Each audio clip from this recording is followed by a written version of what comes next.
Olá, boa tarde, sejam todos muito bem-vindos a mais uma edição deste plantão de sábado. Agora são 13 horas e 20 minutos pelo horário de Brasília. Vamos acompanhar o que é notícia no Brasil e no mundo. Bom, e hoje é um ótimo dia para ir às compras. A 25 de março, em São Paulo, é o maior centro do comércio a céu aberto do país nessa época do ano. Muitas pessoas vão às compras em busca de presentes de Natal. O nosso repórter, o Caio Veríssimo, está lá neste momento e vai mostrar como está a movimentação. Caio, qual a expectativa de vendas por aí? Tem muita gente fazendo compras?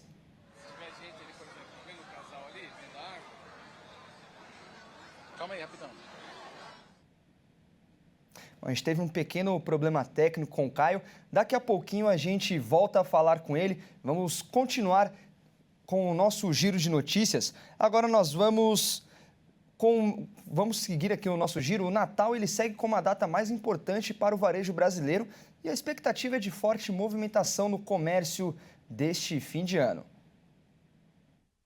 Segundo pesquisa da Confederação Nacional de Dirigentes Lojistas e do Serviço de Proteção ao Crédito, a previsão é de que aproximadamente 84 bilhões e 900 milhões de reais sejam movimentados na economia. O levantamento aponta que 76% dos consumidores pretendem comprar presentes, o que deve levar cerca de 124 milhões e 300 mil pessoas às compras em todo o país. Outro fator importante para o aquecimento é a remuneração média, que também cresce na estimativa dos comerciantes para o Natal, na comparação de 2025 com 2024.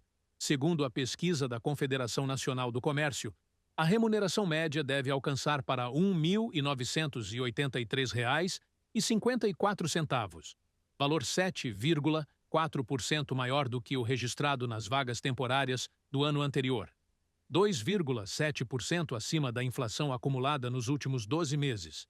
Com esse cenário positivo, o comércio do interior de São Paulo, como Bauru e Marília, já iniciou o horário especial de funcionamento para atender ao aumento da demanda.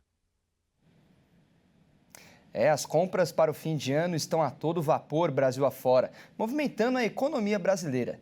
E para falar sobre esse assunto, nós vamos conversar com a economista Paula Sauer. Paula, seja muito bem-vinda, boa tarde, é sempre um prazer falar com você. Boa tarde, muito bom estar aqui com vocês também. Fazia tempo, estava com saudade. Fazia bastante tempo, Paula. E a estimativa da Confederação Nacional de Dirigentes Lojistas projeta um faturamento neste ano de 84 bilhões e 900 milhões de reais, superando os 71 e 330 milhões de reais registrados em 2015 pela Confederação Nacional do Comércio de Bens, Serviços e Turismo.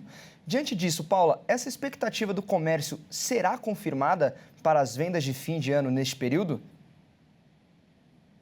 Olha, ninguém quer chegar de mão abanando na casa da avó no Natal, né? Então, que a gente vai comprar alguma besteirinha, a gente acaba comprando, né? Você não quer chegar na casa de um amigo, não quer deixar a criança sem o presente, mas a gente tem esse ano um cenário curioso, vamos pensar assim. Se por um lado o rendimento aumentou, por outro, a gente está com uma taxa de juros também bastante elevada e com bastante elevada há bastante tempo. Então, ela acabou fazendo com que muitas pessoas ficassem com o nome sujo. E isso vai dificultar, então, a tomada de crédito nesse ano. Então, eu imagino que as pessoas, sim, não vão deixar de comprar, o rendimento médio aumentou, mas eu imagino que seja um presente mais barato do que o do ano passado. E quais indicadores econômicos mostram que o consumo deve aumentar? Quando a gente fala, então, do rendimento médio, né, ele teve um aumento, a gente tem também uma queda na taxa de desemprego e uma maior formalização do trabalho, e tem também um número maior de pessoas recebendo os benefícios sociais, né, como a Bolsa Família, por exemplo, e vai fazer com que as pessoas tenham um pouco mais de segurança na hora de consumir. Perfeito. E o nível de confiança do consumidor está mais alto este ano, Paula? Olha, então, se quando a gente fala do nível de confiança, ele é composto por mais de um indicadores. Então, quando a gente olha para ele, ele não dá uma resposta única para nós. Então, em determinados segmentos, mostra que o consumidor está mais seguro, principalmente quando a gente pensa, né, que aumentou o rendimento, que caiu a taxa do desemprego, que as pessoas se sentem mais seguras no trabalho. Ele me aponta um sinal positivo. Agora, quando a gente olha também para o número de pessoas que aumentou o endividamento, para o número de pessoas que hoje tem mais o nome sujo, mais restrição financeira, então a gente não consegue dar uma resposta única que vá cobrir o país inteiro. Seria falar um pouco, generalizar demais, sabe? Não dá para generalizar. Mas, de uma maneira geral, as pessoas vão comprar, elas vão consumir, até porque tem uma questão aí de comportamento, de hábito de consumo. Perfeito. E como a inflação, como ela impacta o poder de compra das famílias, principalmente nesta temporada de fim de ano?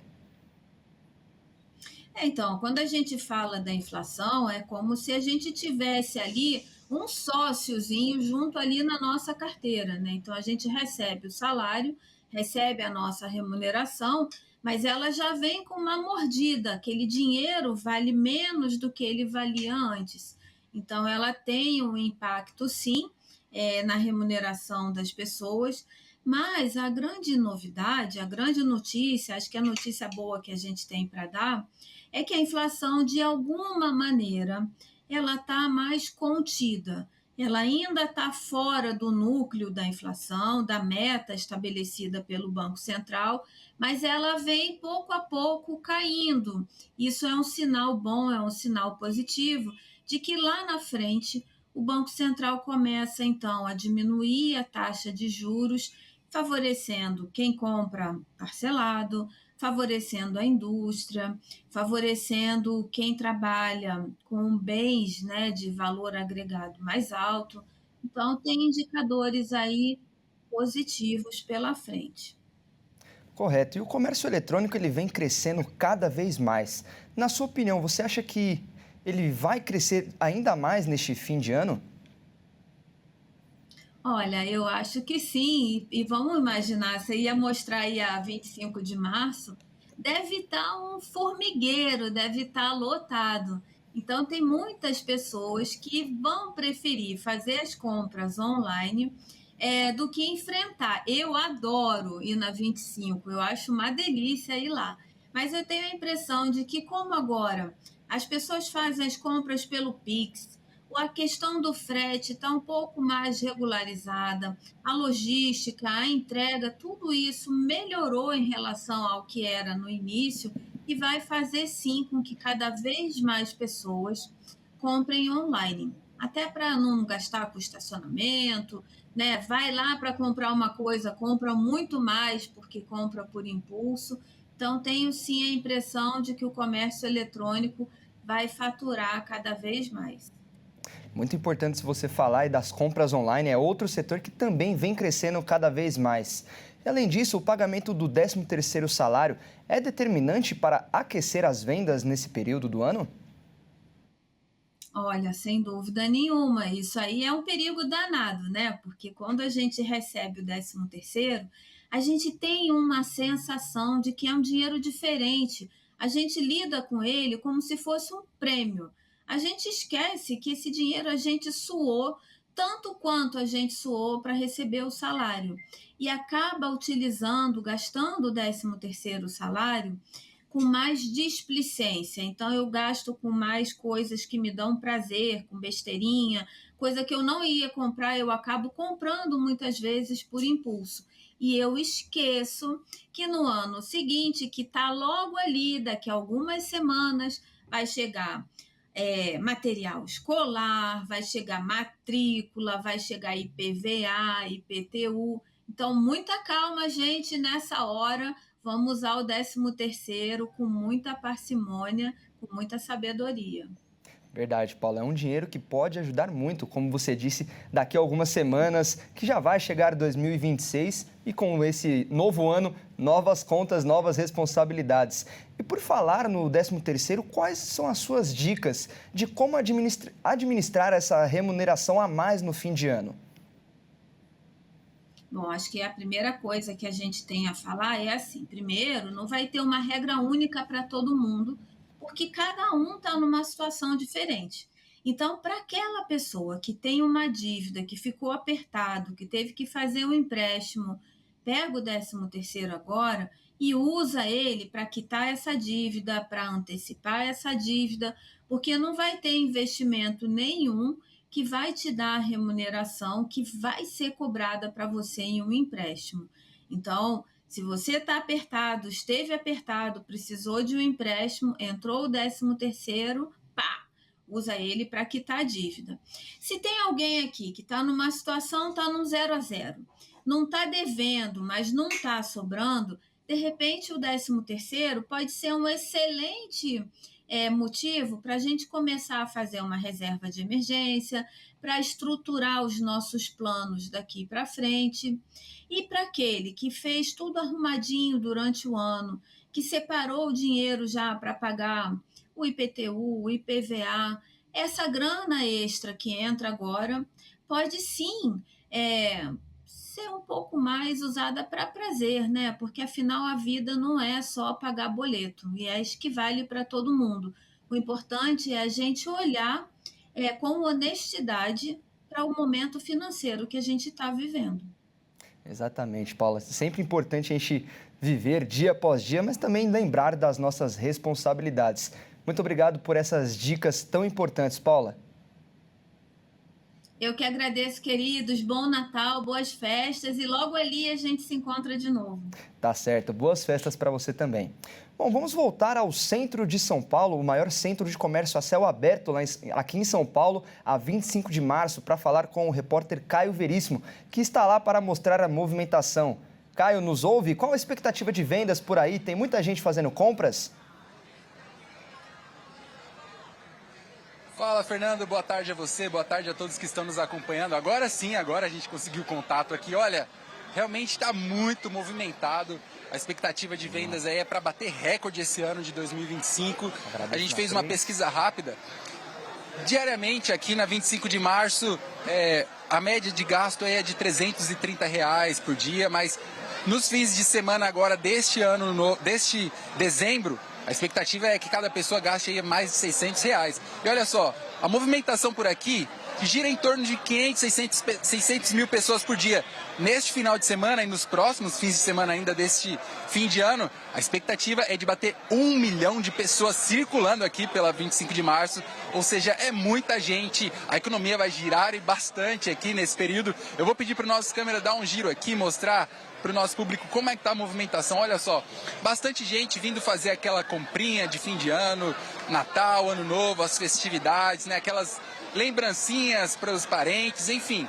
A gente sabe que tem gente de tudo que é canto aqui do Brasil, tem gente vindo do Nordeste, tem gente vindo do Sul, ou seja, aqui é o lugar onde concentra a pluralidade aí brasileira, tem gente de todo canto. Vamos ver se a gente encontra alguém para conversar com a gente aqui. Vamos ver se alguém consegue falar com a gente. Boa tarde, gente, tudo bem? Olha, a gente está aqui ao vivo falando com o nosso público.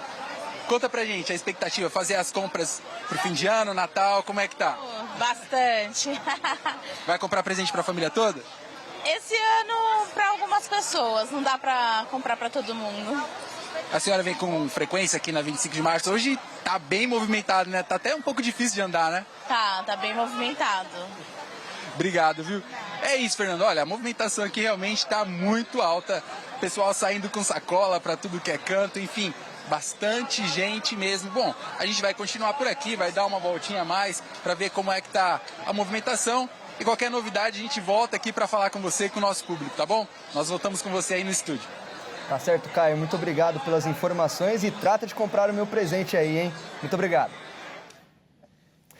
E olha só, o metrô de São Paulo anunciou hoje que, a partir deste sábado, 4 linhas administradas pela empresa do governo de São Paulo passarão a funcionar 24 horas. Vamos ver. A medida vale apenas para as linhas 1 azul, 2 verde, 3 vermelha e 15 prata, e não inclui as linhas administradas pela iniciativa privada, as linhas 5 lilás e 4 amarela. Segundo a administração do metrô, a iniciativa será feita em regime experimental, sempre de sábado para domingo, começando neste dia 6 de dezembro e seguindo por todos os fins de semana até fevereiro de 2026. O objetivo desse projeto é atender passageiros e turistas que apreciam as atrações da noite paulistana, bem como os trabalhadores de estabelecimentos que funcionam nesses horários. Durante o período de testes, será analisada a demanda e a viabilidade operacional. O metrô afirma que a operação 24 horas vai permitir que os passageiros embarquem e desembarquem em todas as estações das linhas que fazem parte do projeto ao longo da madrugada, sem a possibilidade de transferência para as demais linhas de metrô operadas por concessionárias e trem, que estarão fechadas.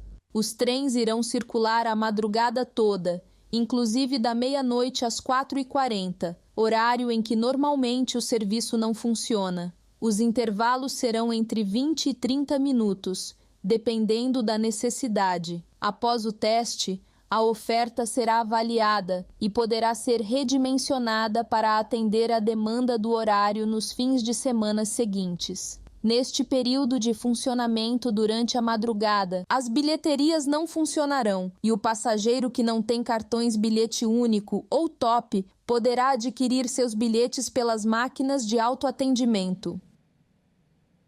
E agora vamos assistir uma reportagem especial com o Grupo das Mulheres que Vencem, da Igreja Internacional da Graça de Deus, sobre a importância da doação de sangue. Neste sábado, as Mulheres que Vencem se reuniram com a FIC, que é o braço social da Igreja Internacional da Graça de Deus. E eles vieram fazer uma ação que muda vidas, doar sangue. E o Hospital Unifesp recebeu os 42 voluntários que estavam ansiosos para essa ação maravilhosa. Venha, porque é muito bom. Um sentimento de dever cumprido. Eu consegui auxiliar uma outra pessoa, ajudar a salvar outras vidas, não tem preço. Faça parte desse time. Olha, foi muito legal, porque eu sei que com o meu sangue eu vou conseguir ajudar outras pessoas e também estou dando esse presente maravilhoso para o missionário, né? A OMS, Organização Mundial da Saúde, diz que 3,5% de uma população deveria doar sangue e o Brasil sofre escassez dessa ação, já que somente 1,4% das pessoas doam. E o Brasil tem 2,98 milhões de doadores e o correto seria de 7,5 milhões, ou seja, menos da metade. Lembrando que cada doação de sangue você doa para 3 pessoas. E se você quer doar e mudar a vida de alguém, é muito importante que obedeça esses requisitos. Ter entre 16 e 69 anos, pesar mais de 50 quilos, estar em boas condições de saúde, estar bem alimentado, evitando gordura e descansado. Precisa apresentar documento com foto, mas há restrições temporárias também. Quem está com gripe, febre, quem fez tatuagem recentemente e também há restrições permanentes. Algumas doenças como hepatite e HIV. Lembrando que agora, em períodos de férias e festas, as doações diminuem. Então é muito importante que você se solidarize e venha doar sangue também. E com a chegada das festas de final de ano, Natal, Ano Novo e o período de férias, os hemocentros de todo o país enfrentam um cenário recorrente, a queda nos estoques de sangue.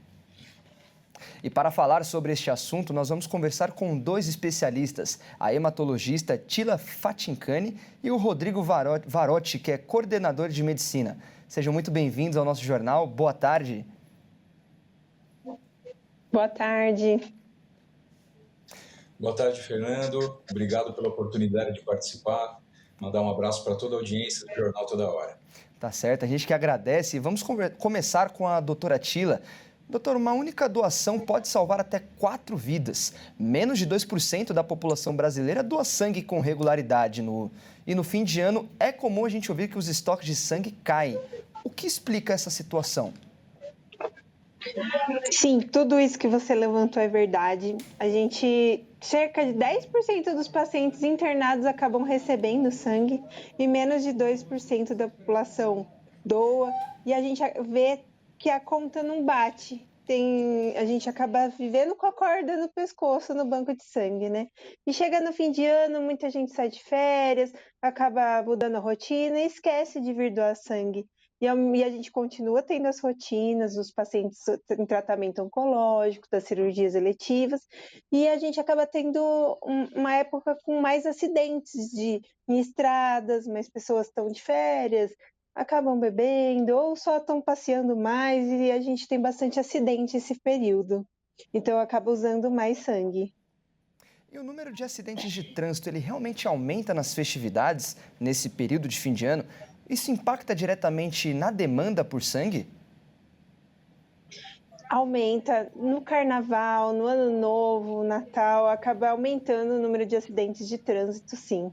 E isso acaba impactando porque a gente acaba usando mais sangue para esses acidentes que não estão previstos, né? E tem uma baixa nos estoques. E menos pessoas doando nesse período também. Perfeito, agora vamos falar com o Dr. Rodrigo. Dr. Rodrigo Varotti, vamos falar sobre esses impactos. O que acontece nos hospitais quando falta sangue? Cirurgias, elas podem ser adiadas? Fernando, muito importante, né, nós destacarmos a importância do sangue, né? Cuidado com... O sangue é o elemento que transporta o oxigênio para os tecidos, e o oxigênio é o elemento vital para que realmente todo o metabolismo aconteça e a vida aconteça na célula. Quando existe a falta de sangue, muitas vezes a gente acaba tendo que recondicionar cirurgias eletivas, especialmente aquelas que são potencialmente sangrantes. A gente tem que reorganizar os tratamentos oncológicos, que muitas vezes precisam desse hemocomponente. E nós temos o que a doutora Tila falou com muita sabedoria, que é o momento do ano em que aumentam os incidentes traumáticos, os traumas, os acidentes de carro. Então, é muito preocupante esse momento do ano, né? As doações, elas já têm diminuído, né? O Hemocentro fala de uma redução em 2025 de 30% do estoque. E quando chega nessa fase do final do ano, ainda é mais preocupante. Então imagina, aquela paciente que já está aguardando sua cirurgia eletiva há um bom tempo e que ela tem uma cirurgia potencialmente sangrante. E aí ela tem que, eventualmente, pela baixa do estoque do banco de sangue, ter a sua cirurgia adiada. Essa é uma realidade que a gente luta muito para que ela diminua, para que a gente consiga manter a melhor assistência e a melhor segurança.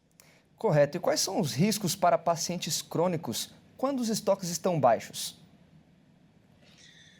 Os pacientes crônicos, né, especialmente de alguns tipos de doença, Fernando, eles precisam, né, do hemocomponente. Quando a gente fala da doação de sangue, a gente está falando da retirada de aproximadamente 450 ml de sangue. O que para quem doa não traz nenhum tipo de transtorno, não traz nenhum tipo de efeito. Mas para quem precisa desse sangue, desse hemocomponente, pode ser justamente a divisão entre a vida ou a morte. Então, as cirurgias de emergência, as cirurgias eletivas, os tratamentos dos pacientes crônicos, especialmente desses que precisam do hemocomponente, acabam tendo nesse recurso algo que é essencialmente vital. Perfeito. Vamos voltar a falar com a doutora Tila. Doutora, quais são os requisitos básicos para doar sangue? Quem pode doar e quem deve aguardar? A grande maioria das pessoas acaba podendo doar, né? Tem que estar em boas condições de saúde, não ter feito nenhum procedimento recente, cirúrgico. A maioria dos remédios pode doar, tem alguns que têm restrição.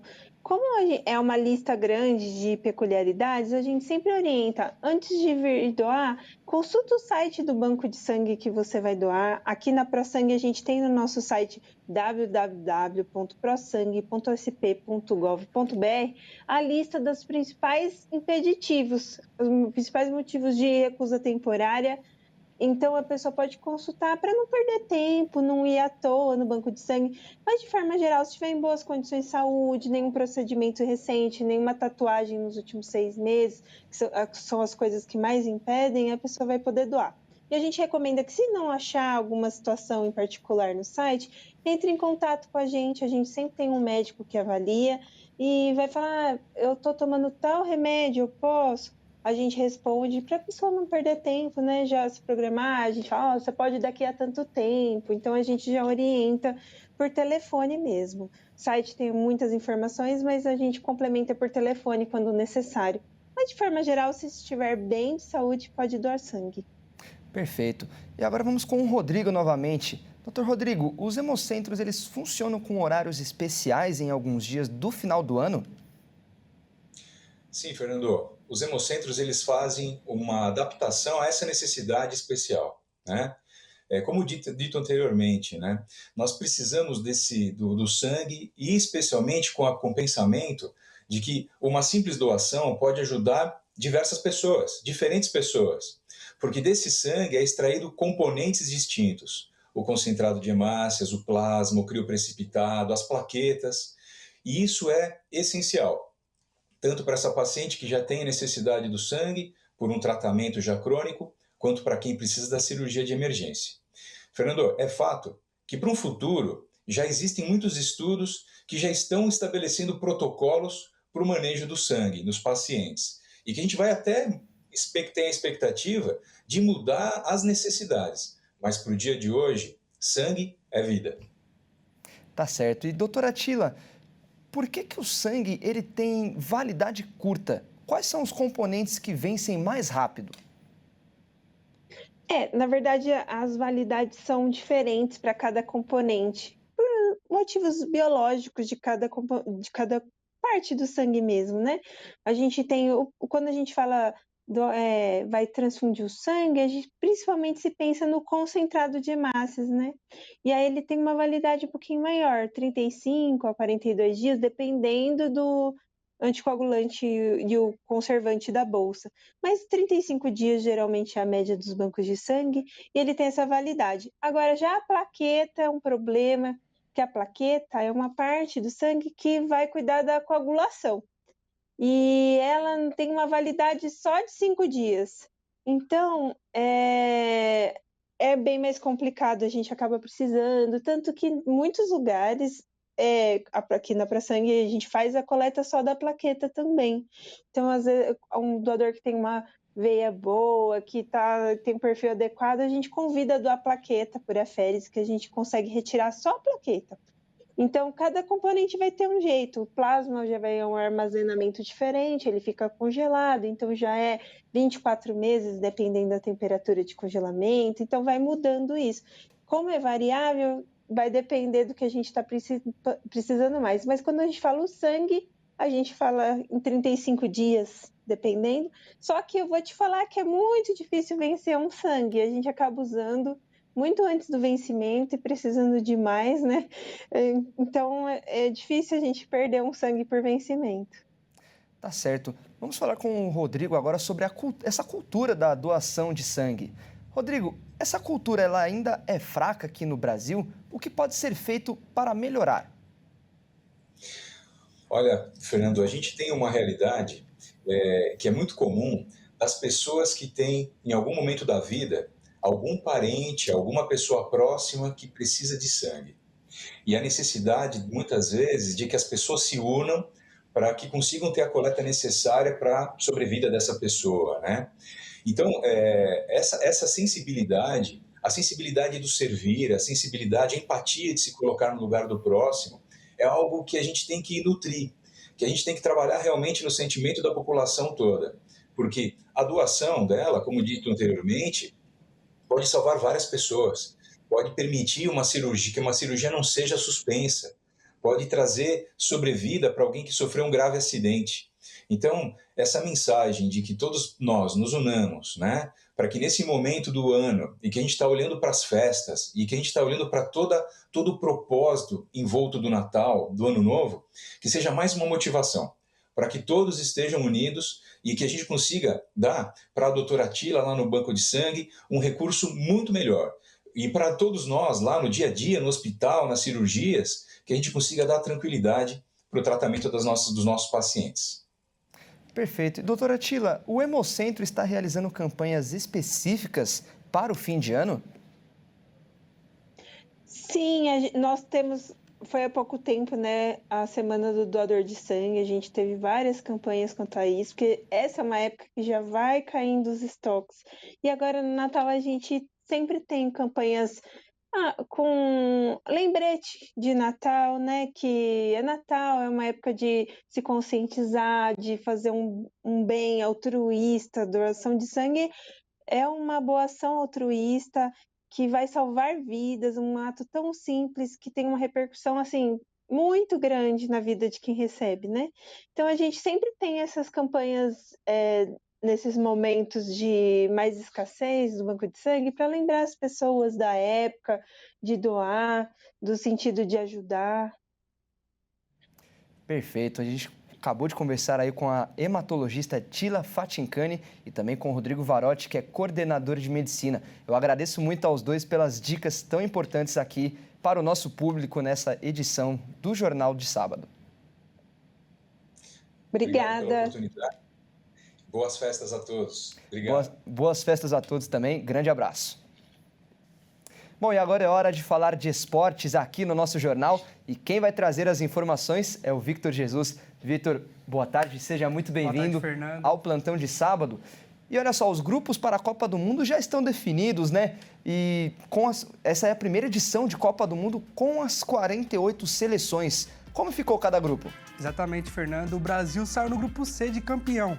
Boa tarde a você, boa tarde a todos que nos assistem. O sorteio foi realizado ontem em Washington, nos Estados Unidos. Será a primeira vez que a Copa do Mundo terá 42 seleções, divididas em 12 grupos de 4.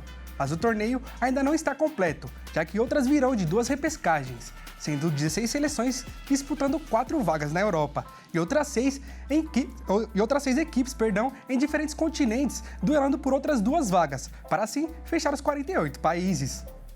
O sorteio aconteceu nesta sexta-feira em Washington, capital dos Estados Unidos. A edição acontecerá entre os dias 11 de junho e 19 de julho do ano que vem e contará pela primeira vez com 12 grupos, com 4 seleções em cada. Apesar dos grupos já estarem definidos, 6 vagas serão disputadas em março na repescagem. No grupo A estão México, África do Sul, Coreia do Sul e uma vaga da repescagem. No grupo B, Canadá, uma vaga da repescagem, Catar e Suíça. No grupo C, Brasil, Marrocos, Haiti e Escócia. No grupo D, Estados Unidos, Paraguai, Austrália e uma vaga da repescagem. No grupo E, Alemanha, Equador, Costa do Marfim e Curaçao. No grupo F, Holanda, Japão, uma vaga da repescagem e a Tunísia. No grupo G, Bélgica, Egito, Irã e Nova Zelândia. No grupo H, Espanha, Cabo Verde, Arábia Saudita e Uruguai. No grupo I, França, Senegal, uma vaga da repescagem e a Noruega. No grupo J, a Argentina, que foi campeã em 2022, Argélia, Áustria e Jordânia. No grupo K, Portugal, uma vaga da repescagem, Uzbequistão e Colômbia. No grupo L, Inglaterra, Croácia, Gana e Panamá. Tá certo, vimos aí todos os grupos formados para a Copa do Mundo 2026, mas o que realmente interessa pra gente é o grupo C, João, o grupo do nosso Brasilzão. Qual a sua expectativa aí para essa primeira fase da competição? Fernando, no momento a gente achou que ia dar um grupo da morte, né? Com o Marrocos já vindo de cara e podendo pegar até uma possível Noruega no terceiro grupo, né?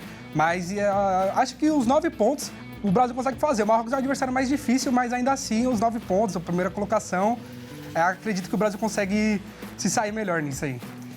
E o mais importante, acredita aí no hexacampeonato? Com certeza, o hexa é possível. Tá certo, então estamos todos na expectativa aí desse hexacampeonato para o nosso Brasilzão. E mudando de esporte, vamos falar agora de Fórmula 1. Afinal, neste fim de semana, teremos o último GP da competição em Abu Dhabi, com 3 pilotos na disputa que vão decidir quem vai levar a grande taça do Mundial para casa, né? Conta pra gente. Exatamente, Fernando. Norris, Piastri e Verstappen estão muito próximos do troféu. A corrida promete fortes emoções, já que pela primeira vez nos últimos 15 anos, teremos uma briga tripla até a última volta pelo título. A Fórmula 1 coroará seu campeão em Abu Dhabi no domingo, com Lando Norris e Oscar Piastri, da McLaren, ambos querendo acabar com a hegemonia de Max Verstappen, da Red Bull, que pode conquistar seu 5º título consecutivo. Lando Norris é o favorito no confronto, 12 pontos à frente de Verstappen e precisando terminar no pódio, independentemente de quem vença, em uma noite que pode ser de alta dramaticidade. Piastri, líder desde abril na Arábia Saudita até outubro no México, parecia encaminhado, mas agora está 16 pontos atrás de seu companheiro de equipe. Ele precisa vencer ou terminar em segundo e torcer por uma reviravolta. Neste século aconteceu 2 vezes. O piloto, que era o terceiro na classificação geral, antes da última etapa, acabou campeão. Verstappen, que pode se juntar a Michael Schumacher como os únicos pilotos a conquistar 5 títulos consecutivos, pode estar prestes à reviravolta mais impressionante de todas, depois de estar 104 pontos atrás de Piastri no fim de agosto. Norris subiu ao pódio 17 vezes, mais do que qualquer outro piloto, e Piastri 15. Já Verstappen subiu ao pódio nas últimas 9 corridas consecutivas. Bom, Fernando, essas foram as principais notícias do esporte para esse final de semana. Eu me despeço de você, uma boa tarde a todos que nos assistem e um bom final de semana. Tá certo, Vitor. Muito obrigado pelas informações. Ótimo fim de semana para você também. E antes da gente encerrar esta edição, temos uma mensagem especial ao aniversariante do dia, o missionário R.R. Soares, um homem de muita fé que prega a mensagem do Evangelho mundo afora. Neste dia 6 de dezembro, comemora seus 78 anos na presença de Deus. E nós do jornalismo desejamos um feliz aniversário ao missionário R.R. Soares. Que essa data seja repleta de bênçãos, alegria, paz, prosperidade e muita saúde. E é com essa linda homenagem que encerramos esta edição. Muito obrigado pela sua companhia, ótimo fim de semana e até mais!